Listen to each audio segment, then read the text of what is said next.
Senator Manny Pacquiao!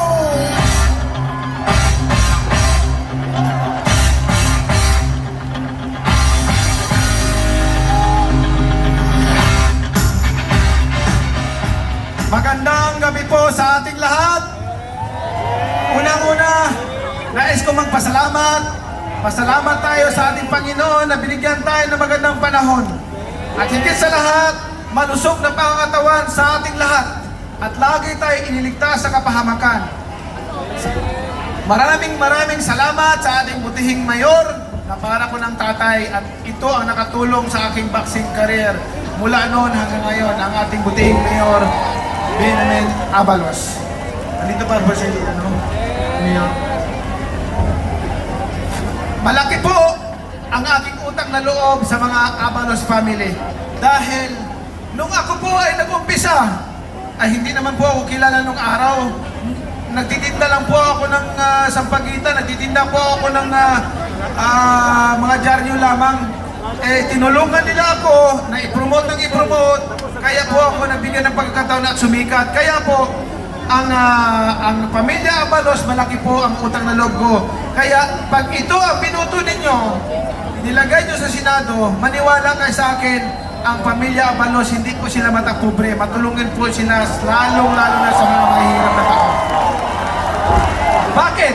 Ako po ang maging testimony. Ako po ang maging magtestigo dahil ako po'y natulungan. Hindi naman po ako kilala nung araw. Musmos lang na nandito at tinulungan ako. At binigyan ng pagkakataon, kaya po, nung yung boxing career ko, makikita nyo ang ating butihing mayor na lagi kong kasama. Lumalaban ako sa abroad, kasama pa rin siya, sinasamahan niya ako. Kaya naman po ako sumikat dahil din po sa mga tao na katulad niya na laging nagsuporta. At siyempre, sa buong sambayan ng Pilipino, ito yung pagkakataon na pasalamatan ko kayong lahat sa walang sawang pagsuporta na tayong lahat, nagkakaisa sa isang minimiti, isang hangarin sa karangalan ng ating bansa. Ito naman po, kumbaga sa boxing, ito na yung final round ng boxing. Ito na po yung final round ng pangampanya namin. Ang aming hangad na makamit ay makagawa ng isang legasya. Si Manny Pacquiao po, nung ako ay nagservisyo, marami po ako nagawang batas. Sa 300 mahigit na sinumiti ko sa Senado, 600 po mahigit ang 6 na po mahigit ang naisa batas natin. At yan po, hindi ko na po isa-isahin. Makita niyo naman po sa aking track record. Hindi po ko nagpakahiya at hindi ko po kinumpromise ang aking posisyon na magserbisyo sa taong bayan. At ang lagi kong hangad na makagawa ng legasya, hindi lamang sa boxing. Legasya pagdating sa public service dahil ang iniisip ko, yung future ko pagkatapos ng buhay ko dito sa mundo. Lahat tayo may pupuntahan, may destination. Kaya habang buhay pa tayo, habang malakas pa tayo, gumawa tayo ng legasya na makatulong, mapagpabago ng pamumuhay ng bawat mahihirap na Pilipino. Na ang bawat Pilipino may sariling hanapbuhay, makapagpaaral sa kanilang mga anak at magkaroon ng opportunity na gumasinso sa buhay. Yan po ang aking sinisikap. Dahil ang material things dito, kahit anong pakasikat mo, kahit anong pakayaman mo, kahit anong pakarami ng mga alalian mo dito sa mundo, kahit anong paka-powerful na posisyon mo, pag tayo inawala na, kakalimutan din tayo ng mga susunod pang henerasyon. Pero, pag tayo may iniwan na legasya na makatulong at maging inspirasyon sa ating mga kabataan at mga susunod pang henerasyon, hindi makakalimutan ang ating pangalan. Hindi makakalimutan ang ating magawa at marami pa tayong matulungan. At siyempre, higit sa lahat, pag wala na tayo dito sa mundo, sasalubungin tayo ng Panginoon at sabihin sa atin, "Well done, good and faithful servant. Come, share to my happiness." Napakasarap pakinggan pag ganon ang marinig natin pagkatapos ng buhay natin dito. Kaya, lahat ng mga kababayan ko nationwide, itong alyansa, kaya tinawag na alyansa kasi magkasama iba-ibang partido. Dahil ang gusto namin na makatulong, makagawa ng legasya para sa bayan, para umasinso ang bawat Pilipino na nagugutom at nahihirap. Yan po ang alyansa. Hindi po kami nagpapakahiya na umaharap sa iyo na mapapahiya kayo. Kami ang aming programa para sa pag-asinso ng bagong Pilipinas. Kaya naman po, lahat naman ito, magsasalita lahat sila. Kaya naman po, nakikiusap kami sa inyo na ito na yung final round. Sulitin ko na lang. Maraming salamat sa ating Pangulo. Pangalawa, sa ating campaign manager na si Congressman Toby Chanco. At sa lahat ng mga bumubuo ng pangampanya namin, sa lahat ng mga staff na hindi madali magkabit ng mga gamit dito, mag-ayos ng mga lahat ng ito, hindi madali. Madaling araw pala nagpupuyat din sila. Kaya maraming salamat. Palakpakan naman natin yung effort nila para malampasan natin, matapos natin itong rally na ito. Kaya maraming salamat sa ilan. Tandaan nyo po, ang Manny Pacquiao, from the bottom of my heart, ayan ang Panginoon, alam ng Panginoon ang puso natin. Manny Pacquiao, laging nagmamahal sa kapwa-tao.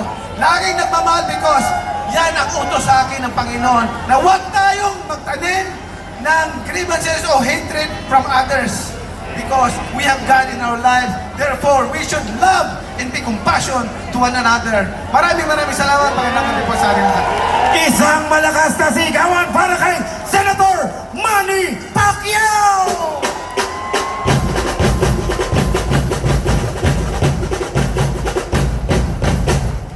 Isasabatas ko po ang 14-month pay para may pangmatrikula sa kalagitnaan ng taon.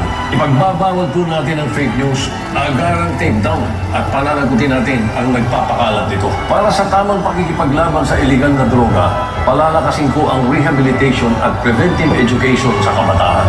God permitting, kapag ibinalik niyo po ako sa Senado, hindi ko po tatanggapin ang sweldo ko ng 6 na taon. Sa halip ay ibibigay ko sa mga mahihirap na estudyante para sa kanilang edukasyon. Tito Soto, number 59 sa balota.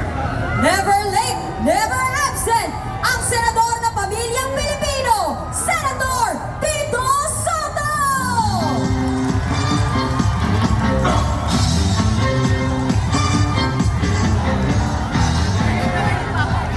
Thank you. Maraming pong salamat. Magandang gabi po sa mga legit number cards. 90 days. Talagang lahat ng klaseng pagsasama, nakita natin lahat ito ay para sa kabutihan ninyo. Yung po ang pagkakasama-sama ng 5 partido upang mabuo itong alyansa na to. Kaya ako po ay nagpapasalamat sa kanilang lahat, sa aking mga kasama, sa aming mga tagapamuno. Maraming salamat po sa lahat ng puno. Ngayon, tama-tama, nabanggit ko yung pasasalamat. Hindi na ako masyadong magpapakilala, kilala nyo na ako eh. Babanggitin ko na lang na napakahalaga sa akin at very meaningful ang Mandaluyong. Noong 1992, ako po ay tatakbong senador. Alam nyo kung sino nag-nominate sa akin para makasama sa partido ng LDP at maging senador? Si Ben Abalos na mayor ng Mandaluyong noon. Siya nag-nominate sa akin. Ang nangyari, naihalal niyo po ako ng 4 na beses.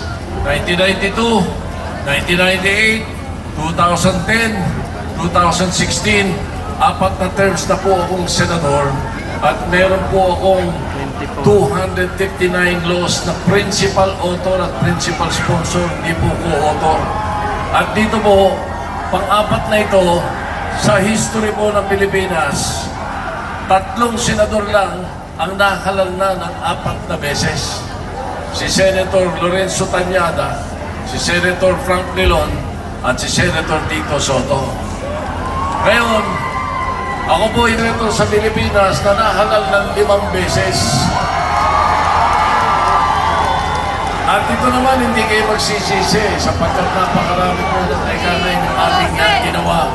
Pag tinignan nyo ang record, alam po ng buong Senado yan. Tingnan nyo yung journal. Pwedeng i-fact check. Yung pong mula kay President Quezon, Senate President Quezon, hanggang sa ngayon, ang inyong lingkod po ang pinakamaraming pinasang batas na Senate President. Pagsama-samahin mo po, wala yun. Kaya makakaasa po kayo, hindi po kayo magkakamali. Kami po, ang track record namin at experience namin, maliwanag. Hindi ko na kailangan ilahat. Pero meron ako isang paborito. Sa dami ng pinasa ko, meron ako isang paborito. Kauna-unahan kong batas nung ako 1992 papuntang 1993 na ako yung chairman ng Committee on Local Governments. Noong araw, sa mga hindi pa pinapanganak noong araw, katulad din ni Abi Binay, noong araw, 4 lang ang city sa Metro Manila. Quezon City, Manila, Pasay at Caloocan. 4 lang. Lahat po nung 13 ay municipality. Ang kauna-unahang ginawa ko pong lungsod ay ang Mandaluyong. Kaya meaningful sa akin ang natutulong muli sa inyo. Lahat yan, siyempre, inaasa natin sa Panginoon Diyos. Ako, katulad ng dati, katulad ng pandemic, ang nasa isip ko lang, ang Panginoon Diyos masyadong marunong para magkamali. Ang Panginoon Diyos masyadong mabait para hindi niya tayo tulungan. Kaya pagka hindi mo maintindihan, hindi mo nakikita kung anong plano niya, hindi mo nakikita kamay niya, pagtiwala ka sa puso ng Panginoon Diyos. Mabuhay ang Mandaluyong, mabuhay ang Alyansa, mabuhay ang Pilipinas. Salamat po. Malakas na sigawan muli para